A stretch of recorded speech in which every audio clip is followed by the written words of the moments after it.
হযরত ইব্রাহিম আলাইহিস সালাম জঙ্গলে পয়রা রয়েছে। এখন তো তার দুধের পিপাসা লাগছে। কি লাগছে ভাই? দুধ খাবে। এখন দুধ কোথায় পাবে? আল্লাহ তাআলা ডাক দিয়েছে, জিবরিল তাড়াতাড়ি আমার খলিলকে দুধের ব্যবস্থা করো। আল্লাহ, তার মাকে নিয়ে যাবো না গাই নিয়ে যাবো? আমি আল্লাহ তাআলা যদি দুধ খাওয়াই, মা ছাড়াও দুধ খাওয়াইতে পারি, গাই ছাড়াও আমি আল্লাহ তাআলা তাকে দুধ খাওয়াইতে পারি। বলেন সুবহানাল্লাহ। হযরত ইব্রাহিম আলাইহিস সালামকে তার সন্তান ইসমাঈল আলাইহিস সালাম প্রশ্ন করতেছে, ইয়া আবাতি কাইফা সিত্তা খলিলাল্লাহ, হে আমার বাবা, তোমার কাছে আমি জানতে চাই তুমি কিভাবে আল্লাহ তাআলার খলিল হইলা। আল্লাহ তাআলা তো কোনো সাধারণ মানুষের সাথে বন্ধুত্ব করে না, কথা কান ঠিক কিনা?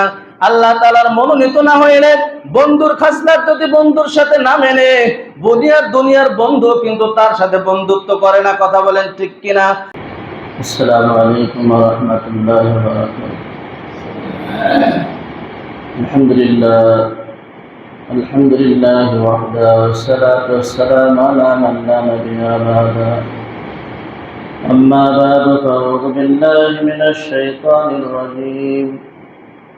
بسم الله الرحمن الرحيم. ملة أبيكم إبراهيم وسماكم المسلمين. وقال النبي صلى الله عليه وسلم يا أبت كيف صرت خليل الله بثلاثة أوقات. اللهم صل على سيدنا نبينا وشفيعنا وحبيبنا ومولانا محمد صلى الله عليه وعلى آله وأصحابه وبارك وسلم. اللهم صل على سيدنا ونبينا وشفيعنا وحبيبنا ومولانا محمد صلى الله عليه وعلى آله وأصحابه وبارك وسلم. আলহামদুলিল্লাহ, আল্লাহ তাবারক ওয়া তাআলার দরবারে লাখ কোটি শুকর ও সুজুদ যে রব্বে করিম আপনাকে আমাকে দুনিয়ার সমস্ত ঝামেলা থেকে ফারাক করে জুমার নামাজ আদায় করার উদ্দেশ্যে মালিকের ঘরে আসার মতো বসার মতো তৌফিক দান করেছে। সে মহান সত্তার দরবারে অন্তরের স্থল থেকে কালিমাতুর শুকরিয়া আদায় করি, বলে আলহামদুলিল্লাহ।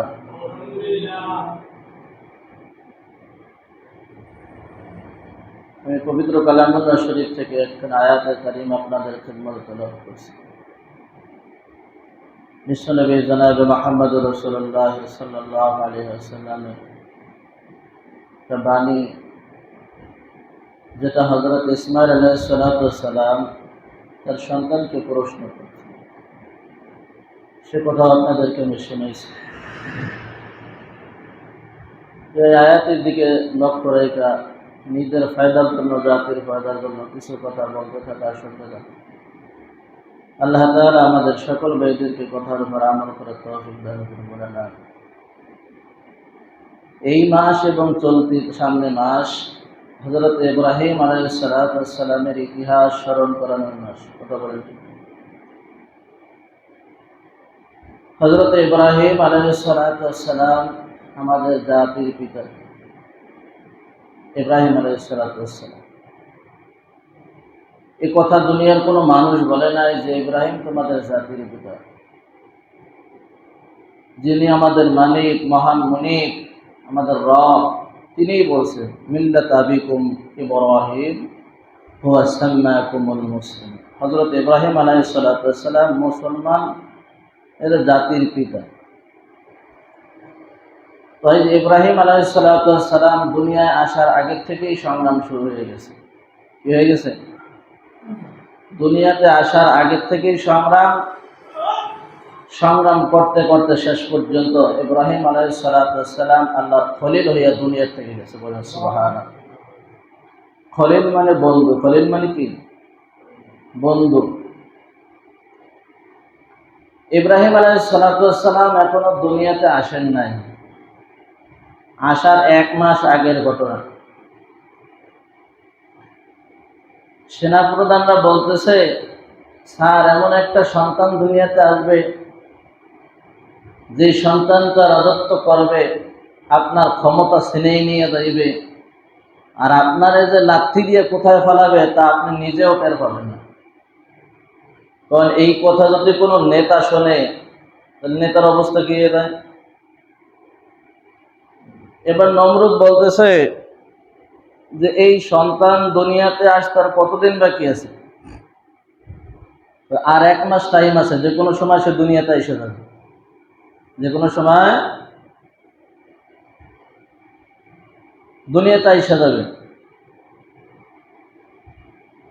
সর্বপ্রথম যে পদ্ধতি, নমরুদ যে পদ্ধতি সিস্টেম চালু করলেন, তো এখন তো দুনিয়াতে কোনো সন্তান দুনিয়াতে আসতে হইলে মা এবং বাপের পরিচয় হয়ে দুনিয়াতে আসতে হবে, কথা বলেন ঠিক কিনা?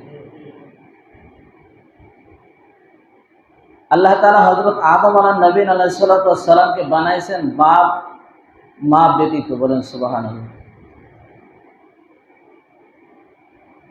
ঈসা আলাইহিস সালামকে আল্লাহ তাআলা সৃষ্টি করছেন মায়ের গর্ভে, কিন্তু বাপ ছাড়া।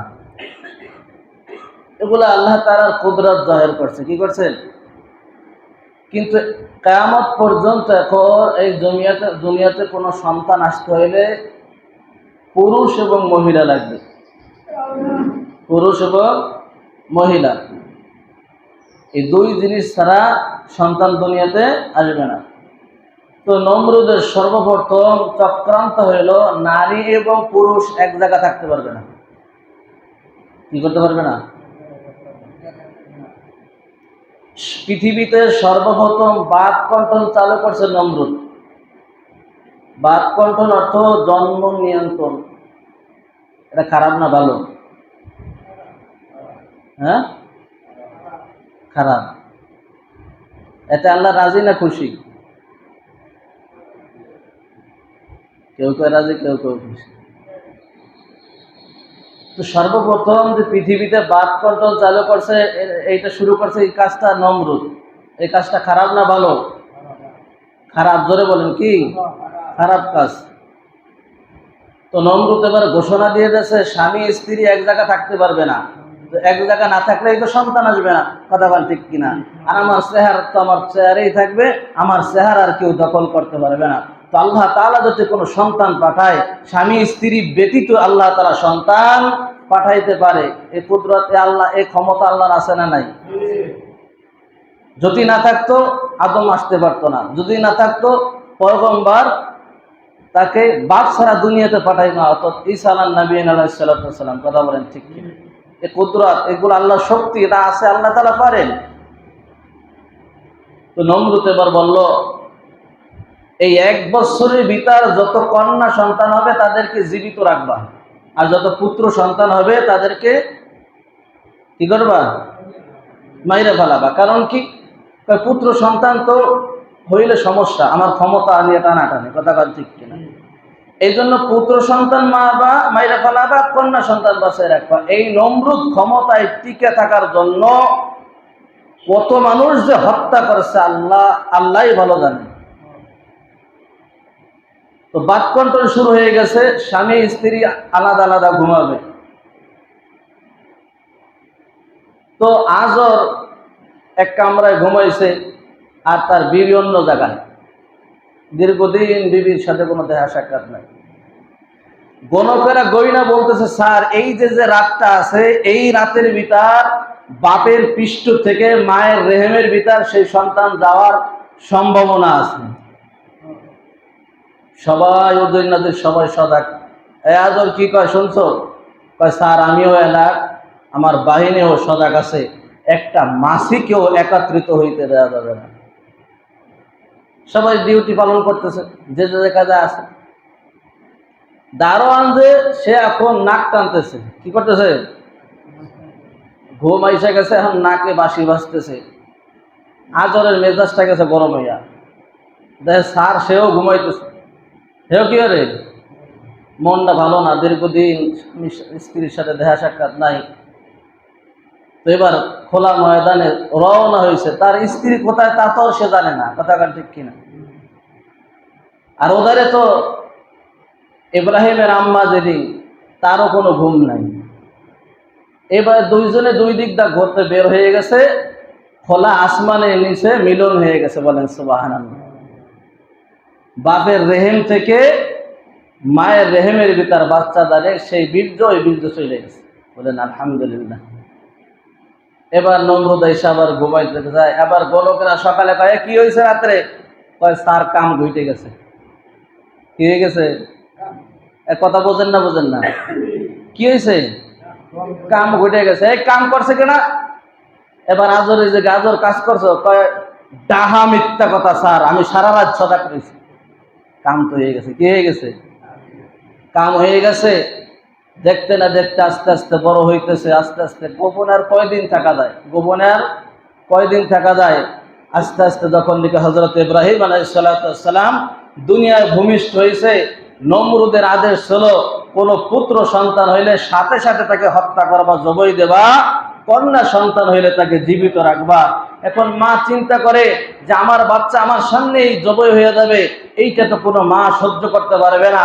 তো মা কি করছে, এই বাচ্চাটার একটা গভীর জঙ্গলে ফালাই দিয়ে আসছে। ওইখানে যে মরুক বাসুক যা হয় হোক, আমার সামনে বসে তোর মরবে না, কথা কেন ঠিক কিনা। কিন্তু এটা সহ্য করতে না পায় এরা, ধরা তো খাবো, ধরা তো খাইয়ে গেছে, কথা বলেন ঠিক কিনা। নমরুদের বাহিনী তো ঘটতেছে, যে কোনো সময় খবর হয়ে যাবে, তোরেও হত্যা করবে, আমারেও হত্যা করবে। অর্থাৎ ওর জানটা বাঁচানোর জন্য আমি জঙ্গলে ফালাই দিয়ে আসি। ইব্রাহিম আলাইহিস সালামকে জঙ্গলে রেখে আসছে। আর মা চিন্তা করতেছে আমার বাচ্চার কি অবস্থা। আল্লাহর খলিল যারা হবে, আল্লাহর বন্ধু যারা হবে, তারা তো জঙ্গলে বৈশাও সেই জান্নাতের ভিতর থাকবে, কথা বলেন ঠিক কিনা। আল্লাহু আকবার। সন্তান যখন দুনিয়ায় ভূমিষ্ঠ হয় তখন ওয়া কইরা কান্না করে, কথা বলেন ঠিক কিনা। আর এই কান্নাটা দেখার জন্য কত মানুষ অপেক্ষায় থাকে যে আমার বাচ্চা কোন সময় কান্দবে। মা ওই 10 মাস 10 দিনের বেদনা সব বইলা দেয়া সন্তানের মুখের দিকে তাকায়া সুন্দরভাবে ধোয়া মোছায়া আগে সর্বপ্রথম দুধটা তার গালে তুলে দেবে, কথা বলেন ঠিক কিনা। ওই 10 মাসের 10 দিনের সব কষ্ট ক্লাস সব কিছু ভুলে যাবে। সন্তানের চেহারা দেখার জন্য 10 মাস 10 দিন কষ্ট করছে, কত রাত ঘুমাইতে পারে নাই। এইটা সন্তানের চেহারা দেখার পরে ওই কষ্টগুলো সব ভুলে যাবে। হযরত ইব্রাহিম আলাইহিস সালাম জঙ্গলে পড়ে রয়েছে, এখন তো তার দুধের পিপাসা লাগছে। কি লাগছে ভাই? দুধ খাবে। এখন দুধ কোথায় পাবে? আল্লাহ তাআলা ডাক দিয়েছে, জিবরিল তাড়াতাড়ি আমার খলিলকে দুধের ব্যবস্থা করো। আল্লাহ, তার মাকে নিয়ে যাবো না গাই নিয়ে যাবো? আমি আল্লাহ তাআলা যদি দুধ খাওয়াই, মা ছাড়াও দুধ খাওয়াইতে পারি, গাই ছাড়াও আমি আল্লাহ তাআলা তাকে দুধ খাওয়াইতে পারি, বলেন সুবহানাল্লাহ। হযরত জিবরিল আলাইহিস সালাম বলতেছে, জিবরিল যাও, ইব্রাহিম আলাইহিস সালামের শাহাদাত আঙ্গুল গালের ভিতর ঢুকাই দাও, বলেন সুবহানাল্লাহ। গালের ভিতর যখন শাহাদাত আঙ্গুল ঢুকাই দিয়েছে, চুন চুন করে দুধ বের হওয়া শুরু হয়ে গেছে, বলেন সুবহানাল্লাহ। অপর আঙ্গুল, এই মাঝের আঙ্গুল যখন ঢুকাই দিয়েছে গালের ভিতর, এইটার থেকে মধু বের হওয়া শুরু হয়ে গেছে। ইব্রাহিম খলিলুল্লাহ বাচ্চা মানুষ, উনি তো আর জানেন না যেটা আমার আঙ্গুল না মায়ের দুধ। উনি আঙ্গুল ঢুকাইছে আর এমনি টান দিয়েছে, এমনি দুধ আর মধু বের হওয়া শুরু হয়ে গেছে। গভীর জঙ্গলে একটা বাঘ ওই মানুষের ঘেরান পেয়ে আসছে। তো বাঘের স্বভাব হলো মানুষ দেখলেই তো খাবে, মানুষ দেখলেই আক্রমণ করবে। তো হযরত ইব্রাহিম আলাইহিস সালামকে দেখা, বাচ্চা মানুষ তো, বাঘ তার ভিতর আতঙ্ক যাচ্ছে যে এই বাচ্চাটার আমি খাবো। বাঘরে আল্লাহ তাআলা বলেছে, খবরদার বাঘ, এই বাচ্চারে খাওয়া যাবে না। এটা হলো মিল্লাত আবিকুম ইব্রাহিম হুয়া সাম্মাকুমুল মুসলিমিন, বলেন সুবহানাল্লাহ। আল্লাহ যদি বাঁচায়, মার দুধ না খায়াও বাঁচাইতে পারে, কথা বলেন ঠিক। আবার আল্লাহ যদি মারে, কেউ তারে বাঁচাইতে পারে না, কেউ তারে বাঁচাইতে পারে না। যে বাঁচার দরকার না সে বাইসা যায়, আর যে বাঁচার দরকার সে মারা যায়, কথা বলেন ঠিক কিনা। যেটা হলো আল্লাহ তাআলার কুদরতের খেলা। সাদ্দাত আর সাদ্দাতের মা, সাদ্দাত মাতৃগর্ভে দুনিয়ার বুকে আসে নাই, জাহাজে ভ্রমণ হইতেছে, কিসে? জাহাজে যাইতেছে, হঠাৎ তুফান শুরু হয়ে গেছে। কি হয়ে গেছে? এরকম ঘটনা ঘটে কি ঘটে না? এই কিছুদিন আগেও তো বরিশালের লঞ্চ ঘটনা ঘটছে, কথা গান ঠিক কিনা? ধাবারের কবলে পড়ছে। তো এই জাহাজ ডুবে গেছে, আর ঢেউয়ের বাড়িতে বাড়িতে সাদ্দাত ভূমিষ্ঠ হয়ে গেছে ওই পানির উপরে। তো আজরাইলকে আল্লাহ তাআলা ডাক দিয়ে বলতেছে, আজরাইল যাও, সাদ্দাতের মার জানটা কবজ করে নিয়ে আসো, আর সাদ্দাতকে একটা কাঠের উপর বাসায় রাখো। বলেন, পানির ক্ষমতা কি বাঁচানো না মারানো? মারা। যদিও বলি যে পানির অপর নাম জীবন, আপনারা বাইন্দা 5 মিনিট ওই পানির তলে রাখেন, যে এনে আপনার ময়ূরত সোজা হয়ে যাবে না, কথা কান ঠিক কিনা?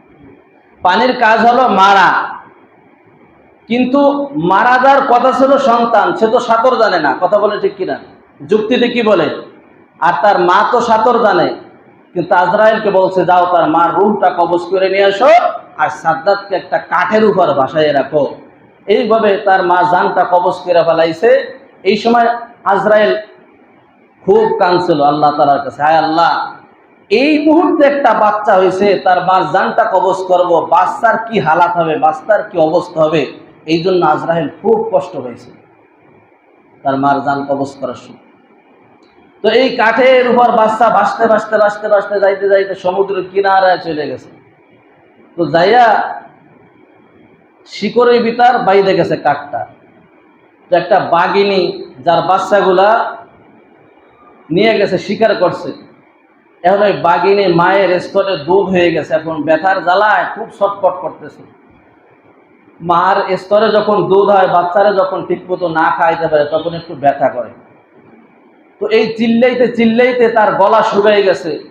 তো বাঘটা এবার পানি খাওয়ার জন্য সমুদ্রে পাও রাখছে, আর ওই বাঘের দুধের অলান যাইয়া সাদ্দাতের গালের উপর বসছে। কথাগুলো খুব খেয়াল করে, কোথায় বসছে বলেন? তার গালের উপর পড়ছে। সাদ্দাত এবার বাঘের দুধ না মার দুধ এত তর্জমা করার সুযোগ নাই। পেটে যখন ক্ষুধা লাগে, সবচেয়ে ভালো তরকারির নাম হলো ক্ষুধা। কি বললাম? সবচেয়ে ভালো তরকারির নাম কি? ক্ষুধা যদি লাগে, পান্তা ভাত মরিচ দিয়েও 2 ফেল মারা যায়, কথা কথা ঠিক কিনা? তখন ওই পান্তা ভাত বিরিয়ানির চাইতে বেশি ভালো লাগে। তো এবার অর্থ তর্জমা করার দরকার নাই, এটা বাঘের দুধ না মার দুধ। আস্তে আস্তে চুন চুন করে দুধ খাইতেছে। মা তো খুব খুশি যে আমার সন্তান মনে হয় পেয়ে গেছে, ভালো লাগতেছে, দুধ খাইতেছে। এবার পিছনে পাও উঠাইয়া দেখে এই যে মানুষের বাচ্চা। কিসের বাচ্চা? তো বাঘের একটা খাসলাত হইল, মানুষ দেখলেই তো তার আক্রমণ করতে চায়। চিড়িয়াখানায় যারা দেখছেন, মানুষ দেখলেই ওরা গর্দান দেয়, কি কথা কান ঠিক কিনা? খুব ডাকাডাকি করে। তো এবার বাঘ এবার খাওয়ার জন্য, আক্রমণ করার জন্য সবল মারছে। আল্লাহ তাআলা ডাক দিয়ে বলতেছে, বাঘ খবরদার, এত সহলে খাওয়া যাবে না, এটা আমার 1 নম্বর দুশমন। এর সবাই আছে, এর সুযোগ দিতে হবে। যতদিন পর্যন্ত জালিয়ার হাতে না পড়ছে ততদিন পর্যন্ত রীতিমতো সকাল সন্ধ্যা আইসা বাঘ তাকে দুধ খাই গেছে। তো আল্লাহ তাআলা শত্রুকেও বাঘের দুধ খাইয়া পালেন, কথা বলেন ঠিক কিনা? সাদ্দাত তো 1 নম্বর দুশমন। 1 নম্বর যেই দুশমনকে আল্লাহ তাআলা বাঘের দুধ খাইয়া লালন পালন করছে, যেই দুশমন তো এত বড় গাদ্দারি করছে আল্লাহ তাআলার সাথে, যে আল্লাহর সেই জান্নাতে যাবে না, এমনকি আল্লাহ তাআলার সাথে যুদ্ধ করছে, কথা ঠিক কিনা? ওই আল্লাহর আমি রাখবো না, ওই আল্লাহর আমি মাইরা ভালো, বলেন নাউজুবিল্লাহ। ওই জান্নাতে যাব না যে জান্নাত আল্লাহ বানাইছে। আমি নিজে জান্নাত বানাইয়া, আমি নিজে ওই হুর গেলমাত যা যা দরকার জান্নাতে আছে সব সেটেল কইরা আমি জান্নাতে পাও দেবো। বলেন তো জান্নাতে ঢুকতে পারছিল? উটের পাও ওই জায়গা আল্লাহ তাআলার হুকুম হয়ে গেছে, আজরাইল যাও জানটা কবজ করে নিয়ে আসো। অনেক অনুনয় বিনয় করছিল, এত সুন্দর করে জান্নাত সাজাইছি, একটু মন চায় একটু ঢুকবো, আর সময় নাই। এখনই ওই অবস্থায় 1 পা নামাইছে, 1 পা ঘোড়ার উপর, এই অবস্থায় আজরাইল তার জানটা কবজ করে নিয়ে গেছে, কথা বলেন ঠিক কিনা? তো এই দুশমনকে আল্লাহ তাআলা কি দিয়ে বলছেন? কথা বলেন, বাঘের দুধ খাইয়ে বলছেন। এখানে একটা মাসলা খুব খেয়াল করবেন। ইব্রাহিম আলাইহিস সালামকে বাঘের দুধ খাইয়া পালতে পারতেন, পারতেন কি পারতেন না? এক কথা বলেন, পারতেন কি পারতেন না? আল্লাহ তাআলা বাঘের দুধ না খাওয়াইয়া কেন তার আঙ্গুল দিয়া মধু এবং দুধ বের করলেন? খুব গুরুত্বপূর্ণ একটা মাসলা। এই জন্য পারলেন না, কারণ মানুষ যখন বাঘের দুধ খাবে তখন চরিত্র ওই বাঘের কায়দা হবে। কথা বলেন ঠিক কিনা? এই জন্য কোন খলিলের চরিত্র বাঘের কায়দা হোক, আল্লাহ তাআলা এটা চান নাই। এই জন্য কুদরতি ভাবে জান্নাতি খাবার তার আঙ্গুল থেকে বের কইরা তাকে দুধ আর মধু খাওয়া বড় করছে। বলেন সুবহানাল্লাহ। পক্ষান্তরে সাদ্দাতের খাসলাত হবে জানোয়ারের কায়দা। ও এত বড় জানোয়ার হবে, আল্লাহর সাথে দুশমনি করবে, আল্লাহকে গুলি কইরা মারার যাবে, আল্লাহর জান্নাতে যাবে না। এই জন্য আল্লাহ তাআলা ওই নাফরমানকে, ওই ওয়াদমকে, ওই গোলামকে কি করছে? বাঘের দুধ খেয়ে বানানো। কথা বোঝেন না? বোঝেন না? ও দোস্ত, এই জন্য দুনিয়ায় থাকার জায়গা না, কেউ আমরা থাকতে পারবো না। কথা বলেন ঠিক কিনা? যেহেতু সামনে কোরবানি, হযরত ইব্রাহিম আলাইহিস সালাতু ওয়াস সালামকে তার সন্তান ইসমাঈল আলাইহিস সালাতু ওয়াস সালাম প্রশ্ন করতেছে, ইয়া আবাদি কাইফা সিত্তা খলিলাল্লাহ, হে আমার বাবা, তোমার কাছে আমি জানতে চাই তুমি কিভাবে আল্লাহ তাআলার খলিল হইলা? আল্লাহ তাআলা তো কোনো সাধারণ মানুষের সাথে বন্ধুত্ব করে না। কথা কান ঠিক কিনা? আল্লাহ তাআলার মনোনীত না হইলে, বন্ধুর খাসলাত যদি বন্ধুর সাথে না মেনে, দুনিয়ার বন্ধু কিন্তু তার সাথে বন্ধুত্ব করে না। কথা বলেন ঠিক কিনা? আর আল্লাহ তো আহকামুল হাকিমিন, সে আল্লাহ তাআলা আপনাকে বন্ধু বানাই এনেছে। কোন কারণে আল্লাহ তাআলার খলিল হইলেন? আব্বাজান, আপনার মুখ থেকে আমি শুনতে চাই। কয় বলতেছে বিসালাতাতিন আওতাত, 3 গুণে আল্লাহ তাআলা আমাকে আল্লাহর খলিল বানাইছে। বলেন সুবহানাল্লাহ। 1 নম্বর গুণ হলো, আমি দুনিয়া যতদিন জীবিত ছিলাম কোনদিন মেহমান ছাড়া খানা খাই নাই। কি করি নাই? 1 নম্বর গুণ, মেহমান ছাড়া কোনদিন খানা খাই নাই, মেহমান পাই নাই। সাথে একটা পাশে বিড়াল নিয়েও আমি তারে কটা ভাত দিয়া, কাটা দিয়া, মাছ দিয়া তারে আমি মেহমান বানিয়ে আমি খানা খাইছি। বলেন সুবহানাল্লাহ। আল্লাহু আকবার। আমরা তো মেহমান পাইলে খুব খুশি না? কপাল গোসাই যায়। কথা কান ঠিক কিনা? তাল বেড়েঙ্গু দেখলে তো কপাল মানে শহরের ভিতর ঢুকে যায়। হুজুর লেখক তো ভাত খায় না, তো তাল বেড়ে তো মুনসি ফুনসি কথা ওই সবাই আছে। কথা কান ঠিক কিনা? বাবা যার খানা সে খায়, যার খানা, কথা বলেন, যার খানা সে খায়। তোমার পাতিলে তার রুজি পাক হয়েছে, ওই পাতিলের খানা খাইয়া তোমার আমলনামায় সব লেখাইতেছে। বলেন সুবহানাল্লাহ। আল্লাহু আকবার কাবীরা।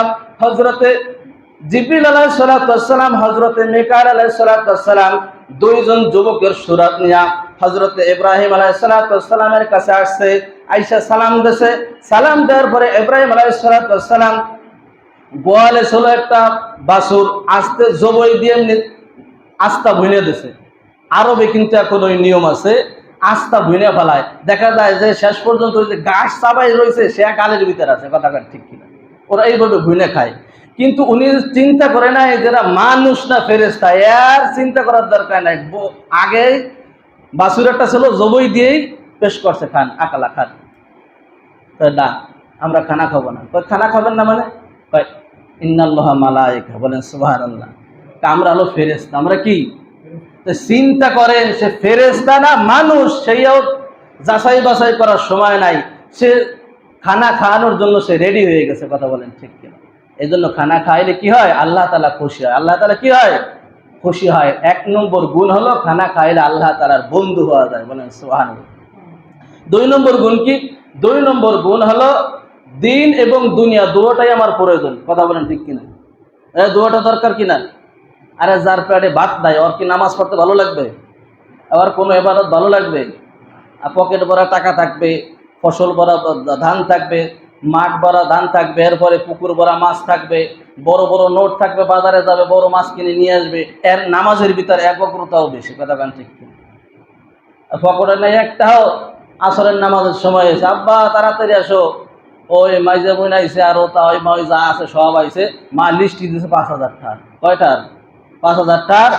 পুরা কোনো মতে কষ্ট মষ্ট হইতে আত্মাহিয়াতে ঢুকছে। আত্তাহিয়াতু লিল্লাহি, এ না কয়ে আত্তাহিয়াতু লিল্লাহি রাব্বিল আলামিন আর রহমানির রহিম মালিকি ইয়াউমিদ্দিন। এই কি ব্যাপার? কি হলো? আত্তাহিয়াতের ভিতরে আবার সূরা ফাতিহা ঢুকলো কা? অনেক কষ্ট মষ্ট করে মোটামুটি পর্দা শেষ করে সালাম ফিরাইছে। বদমাস, নামাজের সময় সে ডিস্টার্ব করো। কি হয়েছে আব্বা? তুই যে ঘোষণা দেছো ওই 5,000 টাকার বাজার করবো, আমার কাছে তো 5 টাকাও নাই, এই জন্য আমার নামাজের ভিতর ভুল হয়েছে। কথা গান ঠিক হয় কি হয় না? হ্যাঁ, হয় কি হয় না? এই জন্য মেরে দোস্ত আর বুজুর্গ, বুঝলে অনেক কিছু, না বুঝলে কিছু না, কথা বলেন ঠিক।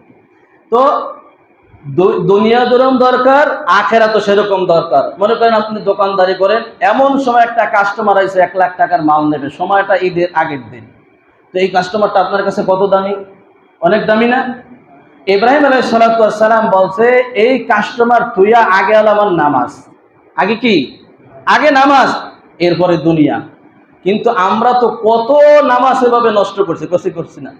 হ্যাঁ, সেদিন একদিন দেখলাম যে সিঙ্গারা রয়েছে, মনে করার দোকানে মনে হয় 50টার মালও নাই, ও এশার নামাজ সে ওই আল্লাহ নামাজ করতে হয় কি হয় না? হ্যাঁ, দেখছেন কি দেখছেন না?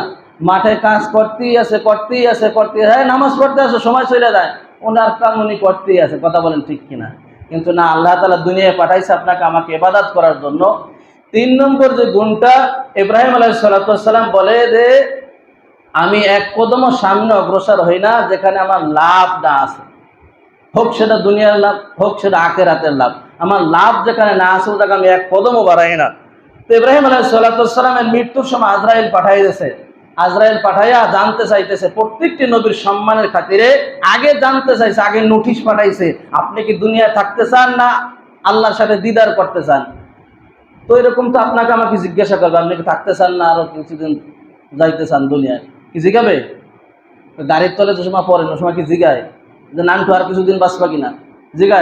জিগায় না। কিন্তু প্রত্যেকটি নবীর সম্মানকে আল্লাহ তাআলা আগে আজরাইলকে জিগাইছে যে সে কি থাকতে চায় না দুনিয়া থেকে আসতে চায়। তো ইব্রাহিমের কাছে যখন জান কবজ করার জন্য আসছে, তো জিজ্ঞাসা করছে, ইব্রাহিম তুমি কি আল্লাহ দিদার লাভ করতে চাও এখন, না আরো কিছুদিন দুনিয়া থাকতে চাও? আমি আল্লাহর কাছে যাইতে চাই, তবে আমার একটা শর্ত আছে। কি শর্ত? দুনিয়াতে আমি যতদিন থাকছি আমি মেহমান ছাড়া খানা খাই নাই, আমি এখন মারা যাব, কিয়ামত পর্যন্ত আমি কবরে থাকবো, এরপরে হাসর, এরপরে পুলসিরাত, এরপরে জান্নাত, অনেক লম্বা কথা বলেন ঠিক কিনা? তো আমি চাই যে এই পৃথিবীর সমস্ত মানুষগুলো আমার মেহমান হয়ে যাক, আর আমি তার মেজবান হয়ে যাই। বলেন সুবহানাল্লাহ। আল্লাহ তাআলা এই খবর যখন শুনাইলেন, জিবরিলের কাছে যাইয়া জিবরিল বলতেছে, যাও জিবরিল, জান্নাত থেকে একটু লবণ নিয়ে আসো। কি নিয়ে আসো? লবণ নিয়ে আসো। লবণ নিয়ে মিকাইল আলাইহিস সালাতু ওয়াস সালামকে বলছে, মিকাইল, এই লবণটুকু পৃথিবীতে যত পানি আছে সমস্ত পানিতে মিক্সার কইরা দাও। ওই দিন পর্যন্ত পৃথিবীতে যত পানি ছিল সমস্ত পানি ছিল মিষ্টি পানি, ওই দিন পরের থেকে সমস্ত পানি হয়ে গেছে লবণ পানি। বলেন সুবহানাল্লাহ। এই পানি যে যেখান থেকে উঠে খাবে, হযরত ইব্রাহিম আলাইহিস সালাতু ওয়াস সালামের আমল নামায় সব যাইতেই থাকবে, বিকাশের কায়দা যাইতেই থাকবে। বলেন সুবহানাল্লাহ। যে কথা বলতেছিলাম, খলিল হওয়ার জন্য 1 নম্বর গুণ কি? মেহমানদারি করানো। কি করানো? মেহমানদারি করানো। আর সামনে যেহেতু আর একটা জুমা আছে, ওই দিন ইনশাল্লাহ ফিনিশিং দেওয়ার চেষ্টা করব।